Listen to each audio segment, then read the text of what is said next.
उत्तर प्रदेश बना क्राइम प्रदेश।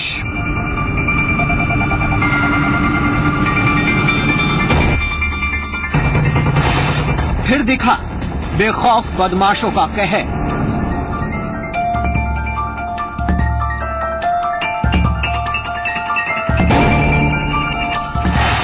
मेरठ में हुआ मौत का तांडव।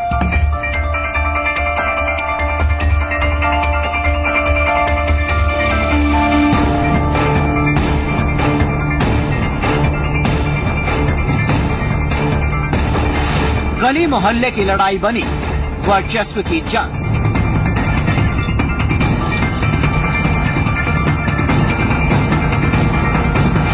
वर्चस्व की जंग में गई 3 जानें।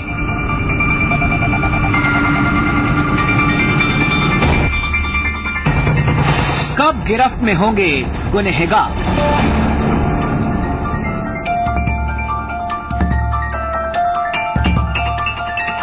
कौन है इन मौतों का जिम्मेदार?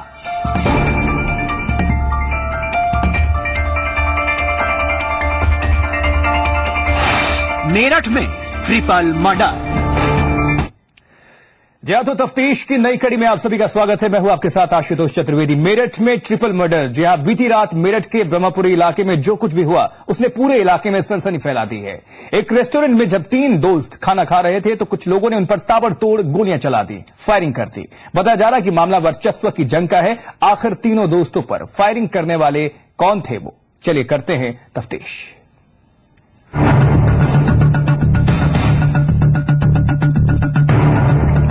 लोगों की ये भीड़ और पुलिस की आमद।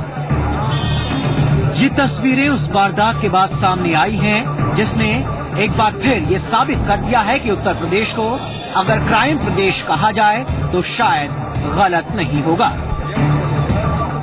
क्योंकि यहाँ ना तो बदमाशों में पुलिस का कोई खौफ है और ना ही यहाँ की पुलिस अपराधों पर लगाम लगा पाने में सक्षम है। दिल दहला देने वाली खबर मेरठ के थाना ब्रह्मपुरी से सामने आई है, जहां कुछ बदमाशों ने मौत का ऐसा तांडव खेला जिसे देखकर हर कोई दंग रह गया। शनिवार रात आकाश, कर्ण, गोलू नाम के 3 दोस्त ब्रह्मपुरी के एक रेस्टोरेंट में खाना खा रहे थे। तभी वहां पर 3 बदमाशों ने धावा बोल दिया। बदमाशों ने खाना खा रहे तीनों दोस्तों पर ताबड़तोड़ फायरिंग कर दी, जिससे मौके पर ही उनकी मौत हो गई। फायरिंग में रेस्टोरेंट मालिक के बेटे को भी चोट आई है। रेस्टोरेंट है बंदा साड़ी के पास ब्रह्मपुरी थाना क्षेत्र में। वो चाउमीन का बेसिकली चाउमीन और पाव भाजी वगैरह की दुकान है। वहाँ 3 लड़के बैठ करके नाश्ता कर रहे थे। 3 लड़कों ने आकर के इनको फायर किया और 8-10 राउंड फायर करने की बात जानकारी में आई है, जिससे उनको गोली लगी और हॉस्पिटल ले जाते टाइम उनकी मृत्यु हुई। सब चीजों को मतलब इसमें हमने 4 टीमें बना करके लगा दी है। हर चीज को जानकारी करेंगे हम लोग, उनके परिजनों से भी संपर्क करेंगे और इसमें फिर गिरफ्तारियां करेंगे हम लोग। बताया जा रहा है कि जिन लोगों ने फायरिंग की है वो मृतकों के जानने वाले हैं और उनके मोहल्ले के ही रहने वाले हैं, लेकिन पुलिस और मृतकों के पड़ोसी इस मामले में कुछ भी कहने से बचते हुए दिखाई दे रहे हैं। आरोपी कौन हैं और कब तक गिरफ्त में आते हैं ये कहना तो मुश्किल है, लेकिन सोचने वाली बात यह है कि आखिर ऐसा क्या हुआ कि एक गली मोहल्ले के वर्चस्व की जंग ने तीनों लोगों की जान ले ली। मेरठ से राजीव शर्मा, जी मीडिया। ज्यादा जानकारी के लिए इस खबर पर राजीव शर्मा हमारे संवाददाता मेरठ से जुड़ चुके हैं। राजीव, आपसे जानना चाहेंगे आखिर क्या कुछ हुआ, क्या यहां पर जानकारी हासिल हो पा रही कि किस वजह से इस घटनाक्रम को अंजाम दिया गया है और आरोपी कौन है? जी देखिए, सबसे पहले मैं आपको बताना चाहूंगा कि उस घटनाक्रम के बाद पुलिस की क्या प्रक्रिया रही। अभी तक 4 टीमें बनाकर छापेमारी की जा रही है, लेकिन अभी तक पुलिस के हाथ कुछ नहीं चढ़ा है। फिलहाल रेत में सुई ढूंढने वाली बात पुलिस कर रही है, लेकिन आपको बताना चाहूंगा जिस तरीके से ये पूरी घटना हुई है तो काफी खौफनाक मंजर था। 3 युवक जो है रेस्टोरेंट में बैठे हुए चाउमीन खा रहे थे, तभी 4 बदमाश जो है वहां पर आते हैं और ताबड़तोड़ फायरिंग करते हुए वहां पर 20 मिनट तक घटना स्थल पर ही मौजूद रहते हैं और उसके बाद वो टहलते हुए निकल जाते हैं। तो कहीं ना कहीं वर्चस्व की ये लड़ाई निकल कर आई है। पुलिस से जो हमने जानकारी प्राप्त की, उन्होंने कहा कि रंजिश के चलते इस पूरी घटनाक्रम को अंजाम दिया गया। लेकिन आपको बताना चाहूंगा कि गली मोहल्ले में बनने वाले छोटे छोटे गैंग के वर्चस्व को लेकर लड़ाई हुई है और कुछ समय पहले कालिया डॉन नाम के युवक पर हमला हुआ था, उसी का अंजाम इस पूरे घटनाक्रम को माना जा रहा है। जी चलिए, इस घटनाक्रम पर नजर बनाए रखिए आप राजीव, बहुत शुक्रिया फिलहाल आपके इस पूरी जानकारी के लिए। और अब बात करते हैं बीती रात ग्रेटर नोएडा में एक रसूखदार शख्स पर हुई फायरिंग की। ग्रेटर नोएडा के दनकौर के रहने वाले रविंद्र भाटी, जो कि पूर्व कैबिनेट मंत्री वेद राम भाटी के बेटे हैं, और उन पर कुछ बदमाशों ने जानलेवा हमला कर दिया। लेकिन गनीमत रही कि हमले में उनकी जान बच गई। किसने और क्यों किया हमला, ये अभी भी राज बना हुआ है।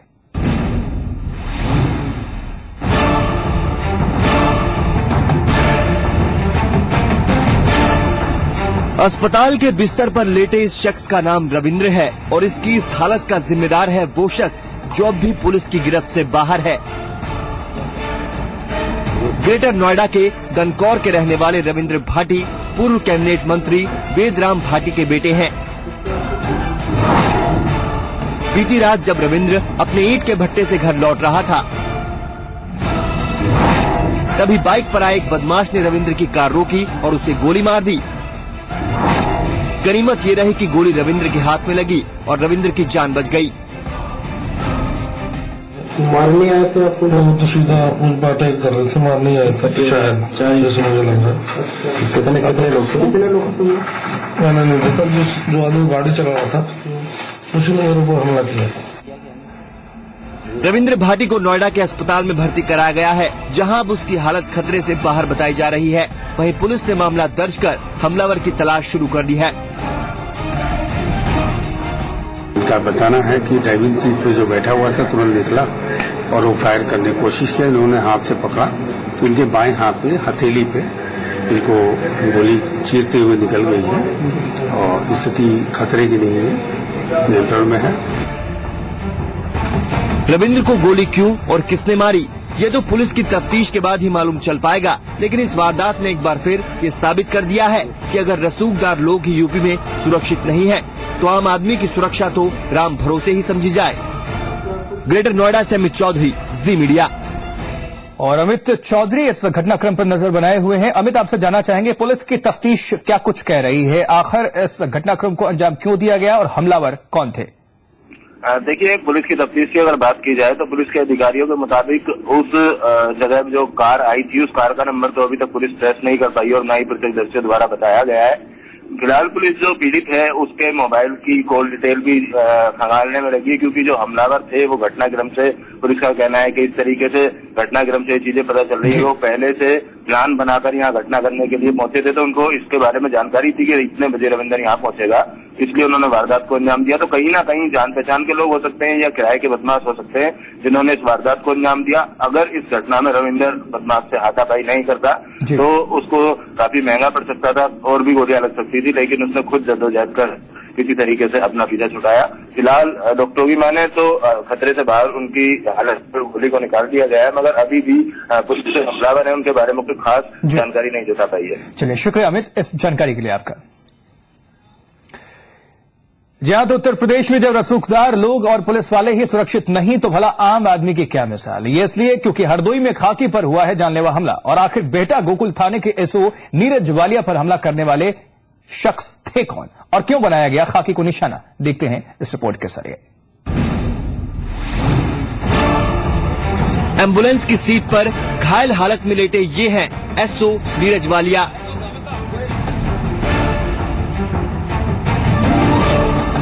वारदात हरदोई के थाना बेहटा गोकुल के खियापुर गांव की है, जब मुखबिर की सूचना पर एसओ नीरज वालिया एक हत्या के आरोपी बबलू को गिरफ्तार करने पहुंचे थे। बताया जा रहा है एसओ नीरज वालिया जैसे ही उस घर में घुसे, जिस घर में बबलू नाम का बदमाश छिपा हुआ था, बबलू ने उन पर गोलियां चलानी शुरू कर दी। गोली नीरज वालिया के बाएं हाथ और दाहिनी हथेली पर लगी, जिससे वो गंभीर रूप से घायल हो गए। गोली मारने के बाद आरोपी भागने की फिराक में था, लेकिन एसओ वालिया की टीम ने उसे धर दबोचा। सूचना मुखबिर द्वारा मिली, सूचना मिलने के बाद बंद कमरे में वो छिपा हुआ था। खोल के जैसे हम लोग जो है ताला दरवाजा खोले, वैसे कोने में छिपा हुआ था, बिल्कुल ऐसा। दोबारा भर नहीं पाए हम लोग ने बोल दिया। गोली लगने से घायल एसओ को इलाज के लिए लखनऊ के ट्रॉमा सेंटर में भर्ती कराया गया है, जहां उनकी स्थिति गंभीर बनी हुई है। हालांकि आरोपी बबलू से अभी किसी को मिलने नहीं दिया गया है। ये कानपुर में घटना भी घटी थी, हत्या की, तो उसी के मुलजिमों की 45 कागजी में हमारे थानाध्यक्ष गए हुए थे। तो ठियापुर गांव में सूचना थी कि वहाँ इन्होंने दबिश दी, साथ में और भी हमारे दोस्त बदमाशों की तरफ से फायरिंग कर दी गई, तो उनके दाहिने हाथ पर, हथेली पर, हमारे कोहनी पे लगी है। अभी हम लोग जिला अस्पताल का उपचार करा रहे हैं। अभी तो गिरफ्तारी हो गई है, बाकी हम लोग इसमें कार्रवाई करा रहे हैं। आपको बता दें कि आरोपी बबलू वही आरोपी है जिसने 31 अक्टूबर को एक शख्स की गोली मारकर हत्या कर दी थी, जिसके बाद से वो फरार चल रहा था। आरोपी अब पुलिस की गिरफ्त में है, लेकिन उसकी इस हरकत ने एक बार फिर पुलिस वालों की सुरक्षा पर सवालिया निशान खड़े कर दिए हैं। हरदोई से आनंद शुक्ला, जी मीडिया। इस बीच आगरा के गुलाब नगर में ढलाई कारखाने में सिलेंडर फटने से 2 मंजिला मकान गिर गया है और इस हादसे में एक महिला की मौत हो गई है। हालांकि मलबे में दबे अन्य लोगों को इलाज के लिए अस्पताल में भर्ती करा दिया गया है और बताया जा रहा है कि जिस वक्त ये ब्लास्ट हुआ उस वक्त मकान में 8 लोग मौजूद थे। हादसे के बाद स्थानीय लोगों ने आनन फानन में मलबे में दबे लोगों को निकाला और घटना की सूचना मिलने के बाद मौके पर पहुंचे प्रशासनिक अधिकारियों ने घायलों को अस्पताल में भर्ती कराया, जहां इलाज के दौरान एक महिला की मौत हो गई। तो ये आगरा से खबर है, जहां 2 मंजिला मकान गिरने से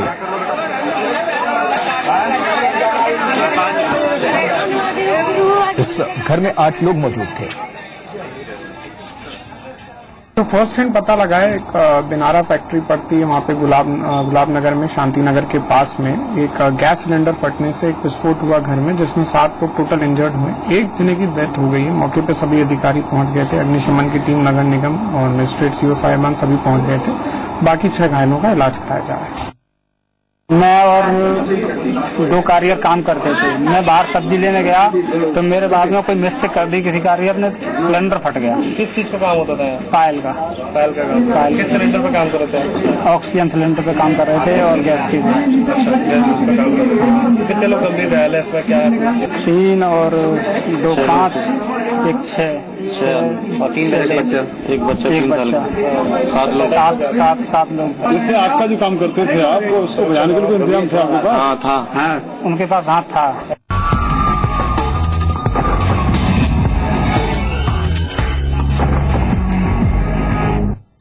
और तफ्तीश में बात उस खबर की जो हर पेरेंट्स को सावधान करने वाली है। एक छोटी सी लापरवाही आपका सुख चैन छीन सकती है। जहां गाजियाबाद के वैशाली इलाके में जो कुछ भी हुआ वो वाकई हैरान कर देने वाला है। घर से बाहर खेल रहे 3 साल के मासूम बच्चे को 2 लोग चॉकलेट का लालच देकर महज कुछ मिनट्स में लेकर फरार हो गए और किसी को कानो कान खबर तक नहीं हुई। 21 अक्टूबर को घटी इस वारदात का कैसे हुआ खुलासा, रिपोर्ट। हम जो वीडियो आपको दिखाने जा रहे हैं वो हर पेरेंट्स की आंखें खोल देगा। आपकी जरा सी लापरवाही आपके बच्चे पर भारी पड़ सकती है, क्योंकि गाजियाबाद के वैशाली इलाके में एक 3 साल के मासूम के अपहरण की जो घटना सामने आई है उसने पूरे इलाके में हड़कंप मचा दिया है। वारदात 21 अक्टूबर की है। इस सीसीटीवी फुटेज को जरा गौर से देखिए। घटना उस वक्त की है जब 3 साल का वंश अपने दोस्त के साथ घर के बाहर खेल रहा था। सब कुछ ठीक ठाक चल रहा था। इसी दौरान फुटेज में 2 अनजान शख्स नजर आते हैं। पहले तो वो आसपास नजर दौड़ाते हैं, फिर दोनों बच्चों के नजदीक आ जाते हैं और उनमें से एक शख्स मासूम वंश को गोद में उठा लेता है और फिर चॉकलेट खिलाने का लालच देकर उसे अपने साथ ले जाता है। इस दौरान वंश के साथ खेल रहा दूसरा बच्चा वंश की टॉय गन भी उसको वापस कर देता है और अपने खिलौने लेकर घर चला जाता है। यहाँ बाइक खड़ी की थी, फिर वहाँ गए तो बोल रहे थे कि चॉकलेट खाने चलेगा। बन के पूछ रहे थे चॉकलेट खाने चलेगा। बन बोला हाँ, तो उनके चॉकलेट खाने चलेगा। मैंने बोला मैं नहीं जाऊँगा। मैंने बोला बन तू मत जा। बोल रहा था कि अभी चॉकलेट लेके आ जाऊँगा। मैंने बोला ठीक है। बोल रहे थे चॉकलेट खाने चलेगा। मैंने बोला मैं नहीं जाऊँगा। मैंने उसकी बंदूक दे दी थी, अपने खिलौने लेके घर चला गया। थोड़ी देर बाद दोबारा दोनों अनजान शख्स सीसीटीवी फुटेज में नजर आते हैं और पैदल ही बच्चे को अपने साथ लेकर भाग निकलते हैं। वंश के गायब होने की खबर उसके पिता के लिए किसी सदमे से कम नहीं है। आनन फानन में पुलिस को इस मामले की जानकारी दी गई, लेकिन वंश के पिता का आरोप है कि पुलिस इस मामले को गंभीरता से नहीं ले रही है। खेल रहे थे, बस खेलते रहते हैं जैसे अक्सर डेली। बस कोई दो अजनबी से आए हैं, उन्होंने बच्चे को कोई किसी बहाने से लालच वगैरह दिया, गोद में उठा के पैदल लेके चले। पुलिस में आपने FIR दर्ज कराई? जी हाँ, पुलिस ने सूचना की थी, 100 नंबर पे फोन किया था। क्या कह रही है पुलिस सूचना? पुलिस सर बस आई है, अपनी बैठे हैं, चले गए। CCTV के कैमरे की फुटेज देखी उन्होंने, वो भी नहीं लेके गए हैं। वहीं दूसरी तरफ मामले की जांच में जुटी पुलिस का कहना है कि मामला दर्ज कर CCTV फुटेज की मदद से आरोपियों की तलाश की जा रही है। जी हाँ, जिस तरीके से घर वालों ने हमें बताया है, पुलिस ने उसमें कार्रवाई करी है। उसके तहत ये है कि 3 साल के आसपास का एक बच्चा है, जिसको 2 व्यक्ति एक CCTV फुटेज में उठाते हुए नजर आ रहे हैं। पुलिस ने मामला दर्ज कर लिया है, जिसमें अपहरण का मामला दर्ज किया गया है। इसके साथ साथ पुलिस ने CCTV फुटेज भी ले लिया, BT से उठवा लिया है और आगे की जो प्रक्रिया उसे पूरी किया गया। इस मामले में वंश की गुमशुदगी के पोस्टर भी छपवाए गए हैं। अपने मासूम वंश से बिछड़कर उसके परिजनों का बुरा हाल है। ऐसे में सवाल ये है कि क्या वंश के पिता की किसी से कोई रंजिश थी, जिसके चलते उनके 3 साल के मासूम बच्चे का अपहरण किया गया, या फिर NCR में सक्रिय किसी बच्चा चोर गिरोह ने इस घटना को अंजाम दिया है। सवाल कई हैं, जिसके जवाब तो अब पुलिस के जांच के बाद ही सामने आ सकेंगे। लेकिन जिस तरह वंश का अपहरण किया गया, वो हर पेरेंट्स के लिए किसी चेतावनी से कम नहीं है। यादराम, जी मीडिया, गाजियाबाद।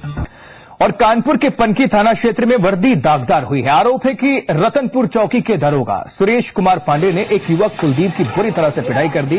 दरअसल आरोप है कि पीड़ित की दुकान के बगल में काम करने वाली उसकी मुंहबोली बहन को दरोगा तंग करता था, जिसकी शिकायत लड़की ने कुलदीप से की, जिस पर कुलदीप ने दरोगा से बातचीत की। आरोपों के मुताबिक इसी बात को लेकर दरोगा ने पहले तो दुकान में उसे खुद पीटा और फिर जब पिटाई का विरोध किया तो दरोगा ने सिपाहियों के साथ मिलकर चौकी में भी उसे और पीटा। यही नहीं, हालत गंभीर होने पर जब पुलिसकर्मी पीड़ित को अस्पताल ले गए तो अस्पताल कर्मियों ने इलाज करने से मना कर दिया, जिसके बाद पुलिस वाले पीड़ित को बाहर ही छोड़कर भाग गए। बाद में जब इस मामले की सूचना पीड़ित के परिजनों को लगी तो वो उसे दूसरे अस्पताल में लेकर गए। मामले के बाद परिजन इसकी शिकायत जिले के प्रशासनिक अधिकारियों से करने की बात कह रहे हैं। तो पीड़ित के दोस्त ने आरोपी दरोगा के खिलाफ पनकी थाने में तहरीर दी है। उधर इस मसले पर पुलिस अधिकारी ज्यादा कुछ बोलने को तैयार नहीं है, हालांकि वो तहरीर पर जांच की बात कह रहे हैं।